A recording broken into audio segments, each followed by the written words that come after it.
हिंदुस्तान में 200 साल से अंग्रेज़ों का राज था और उससे पहले मुग़लों का राज था, मुसलमानों का राज था। 1947 में जब अंग्रेज़ों ने भारत को छोड़ने का निश्चय किया, उन्हें भारत में नुकसान होने लगा और भारत में पूरी दुनिया से वो अपना साम्राज्य समेट रहे थे, तो महात्मा गांधी और पंडित जवाहरलाल नेहरू से उनकी ट्यूनिंग थी। उन्हीं के माध्यम से वो सामंजस्य बनाकर भारत को आज़ाद कराने की परिस्थितियां तैयार कर रहे थे।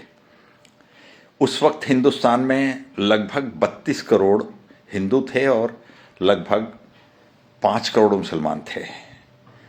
तब मुसलमानों ने एक मांग उठाई कि हम अलग तरह का खान पान रखते हैं, अलग तरह का हमारा पहनावा है, धार्मिक आस्थाएं हैं, इसलिए हमें तीज त्यौहार हैं, इसलिए हमें अलग मुल्क मिलना चाहिए।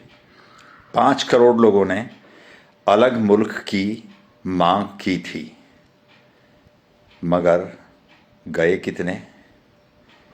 गए 72 लाख मुसलमान, बाकी यहीं रह गए। और आज हिंदुस्तान की आज़ादी के 80 साल में हिंदुस्तान में लगभग 35,000 बड़े दंगे और लगभग 2500 छोटे दंगे हो चुके हैं, जिनमें लाखों लोग और अरबों रुपए की संपत्ति स्वाहा हो चुकी है। और ये सारा का सारा केवल और केवल सांप्रदायिकता के कारण हुआ है। तो जो धर्म के आधार पर दो देशों का विभाजन हो गया था, तो ये परिस्थितियां क्यों पैदा हुई? इससे पहले भी दुनिया में धर्म के आधार पर कई देशों का विभाजन हो चुका है। जैसे टर्की और ग्रीस का ही उदाहरण है कि तय हुआ कि मुसलमान टर्की में चले जाएंगे, ग्रीस के मुसलमान टर्की में चले जाएंगे, और टर्की के ईसाई ग्रीस में चले जाएंगे। शांति से अपने अपने देश में चले गए और उसके बाद कोई विवाद नहीं हुआ।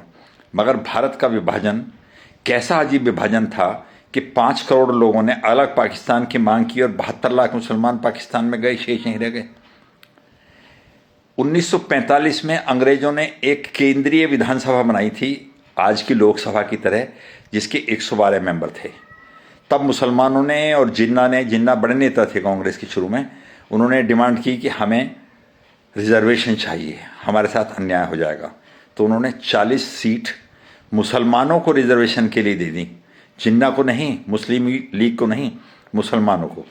उन सीटों पर स्थानीय प्रभावशाली मुसलमान भी चुनाव लड़े, कांग्रेस के मुसलमान भी चुनाव लड़े और मुस्लिम लीग के मुसलमान भी चुनाव लड़े। उन 112 सीटों पर जो 40 रिजर्व सीट थी, उन 40 के 40 सीटों पर मुस्लिम लीग के उम्मीदवार जीते। यानी 100% मुसलमान इस देश से अलग अपनी आइडेंटिटी, अपना मुल्क बनाना चाहते थे। मगर हुआ क्या? हुआ ये कि न जाने क्यों पंडित जवाहरलाल नेहरू और महात्मा गांधी मुसलमानों से अतिरिक्त मोहब्बत करते थे। क्यों करते थे ये पता नहीं। जब भारत का विभाजन हो रहा था और मुसलमान यहाँ से अपना सामान समेट कर भागने की तैयारी थे, तो सबसे पहले पंडित जवाहरलाल नेहरू ने कहा कि ये देश किसी हिंदू या किसी मुसलमान का नहीं रहेगा, ये देश आपका भी रहेगा, इसलिए आप इसी देश में रहिए, आप कहीं मत जाइए। जब भारत में हिंदू पाकिस्तान से आ रहे थे और भारत के मुसलमान पाकिस्तान जा रहे थे, तो ये तय हुआ कि जो मकान मुसलमान खाली करेंगे उन्हें विस्थापित हिंदुओं को दे दिया जाएगा, और पाकिस्तान में जो मकान हिंदू खाली करेंगे उन्हें विस्थापित मुसलमानों को दे दिया जाएगा। मगर पंडित जवाहरलाल नेहरू ने कहा कि मुसलमान भी तो राजस्थान से और मेवात से विस्थापित होकर दिल्ली आया है, इसलिए मुसलमान का मकान मुसलमान को ही दिया जाना चाहिए, हिंदू को नहीं दिया जाना चाहिए। सरदार पटेल ने इस पर सख्त ऐतराज़ किया था कि इन लोगों की अगर बड़ी बस्तियां बनाई गई तो बाद में परेशानी हो सकती है। किंतु महात्मा गांधी और पंडित जवाहरलाल नेहरू दोनों उनके समर्थन थे। पाकिस्तान से लुट पिट कर बर्बाद हुए हजारों परिवार जब दिल्ली में आ गए, तो दिल्ली में बहुत सारी सराय खाली पड़ी थीं। वे लोग उन सरायों में जाकर बस गए। बच्चे बिलख रहे हैं, रोटी का दाना नहीं है, उनके पास कपड़े भी नहीं हैं, पैसा भी नहीं है, कुछ नहीं है। उन्होंने उन टूटी फूटी मज़ारों में आश्रय ले लिया। महात्मा गांधी ने आदेश दिया कि मुसलमानों की मज़ारें हैं, इनमें से हिंदुओं को तुरंत बाहर निकाल दिया जाए। पुलिस ने रात को 12 बजे उन हिंदुओं को धक्के देकर उन मज़ारों से बाहर निकाल कर फेंक दिया। सरदार वल्लभ भाई पटेल, पंडित जवाहरलाल नेहरू, बाबा साहब भीमराव अंबेडकर, जिस संविधान समिति में थे, उस संविधान समिति में मुस्लिम लीग के वे लोग जो पाकिस्तान की मांग कर रहे थे और पाकिस्तान नहीं गए, ऐसे 12 लोग भी थे। 12 लोग मुस्लिम लीग के उस संविधान सभा में थे जो डिवीज़न होने के बाद बचा हुआ भारत था। उन्होंने कहा कि हमें 1945 के चुनाव की तरह आज भी हमें मुसलमानों को रिजर्वेशन मिलना चाहिए। उनमें से एक वरिष्ठ व्यक्ति ने खड़े होकर कहा कि हम हिंदुओं के छोटे भाई हैं, बड़े भाई का कर्तव्य बनता है कि छोटे भाई को प्यार से रखे। तो सरदार वल्लभ भाई पटेल ने कहा कि बड़ा भाई अपने आप को असुरक्षित महसूस करे और छोटा भाई बड़े भाई की हत्या भी कर दे, तो ऐसे बड़े भाई और छोटे भाई का क्या फ़ायदा। हिंदुस्तान में किसी को कोई रिजर्वेशन नहीं मिलेगा। ये देश किसी भी जाति, किसी धर्म में विश्वास नहीं करेगा।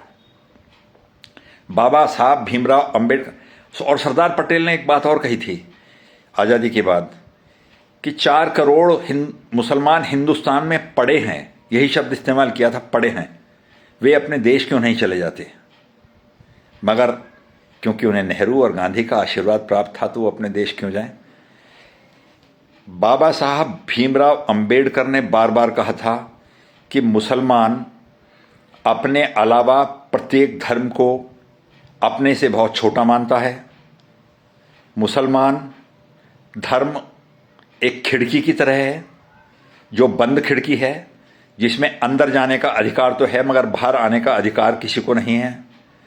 मुसलमान धर्म दुनिया के किसी भी संविधान को इस्लाम से नीचे मानता है और दुनिया के किसी भी संविधान से इस्लाम को ऊपर मानता है। इसलिए मुसलमानों को हिंदुस्तान छोड़ देना चाहिए, भले ही उन्हें अतिरिक्त ज़मीन देनी पड़े।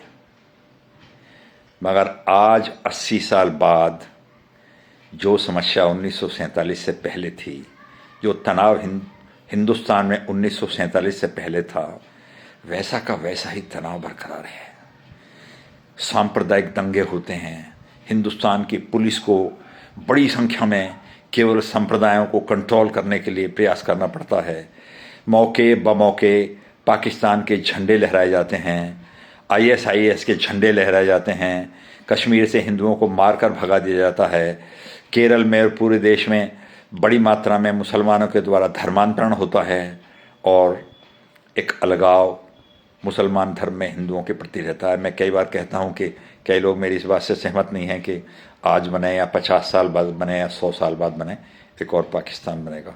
और इस पाकिस्तान की नींव उस दिन रख दी गई थी जिस दिन ऐसा मूर्खतापूर्ण बंटवारा हुआ था कि एक भाई अलग घर लेकर अपने घर जाए, किंतु इस घर पर भी उसका उतना ही अधिकार हो।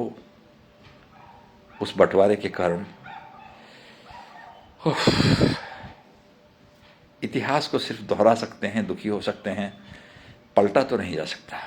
नमस्कार।